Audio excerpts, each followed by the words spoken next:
ಪಿತನ ಸುತನ ಮತ್ತು ಪವಿತ್ರಾತ್ಮರ ನಾಮದಲ್ಲಿ ಆಮೇನ್.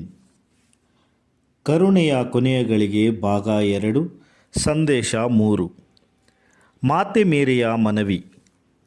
ಪ್ರಿಯ ಜನರೇ, ನಾನು ಪ್ರತಿದಿನ ಅಳುತ್ತಿದ್ದೇನೆ, ಏಕೆಂದರೆ ನಾನು ಪ್ರಪಂಚದ ಪ್ರತಿಯೊಂದು ಭಾಗದಲ್ಲೂ ನಿಮ್ಮೊಂದಿಗೆ ಮಾತನಾಡುತ್ತಿದ್ದೇನೆ, ನಿಮಗೆ ಅಸಾಧಾರಣ ಚಿಹ್ನೆಗಳನ್ನು ನೀಡುತ್ತಿದ್ದೇನೆ. ಆದರೆ ಅನೇಕರು ನನ್ನ ಮಾತನ್ನು ಕೇಳುವುದಿಲ್ಲ. ನಾನು ನಿಮಗೆ ಪ್ರತಿಯೊಂದು ರೂಪದಲ್ಲಿಯೂ ನನ್ನನ್ನು ಪ್ರಸ್ತುತಪಡಿಸುತ್ತಿದ್ದೇನೆ, ಆದರೆ ನೀವು ನಿಮ್ಮ ಹೃದಯದಲ್ಲಿ ನಿಜವಾದ ಪ್ರೀತಿಯಿಂದ ನನ್ನನ್ನು ಸ್ವೀಕರಿಸುವುದಿಲ್ಲ.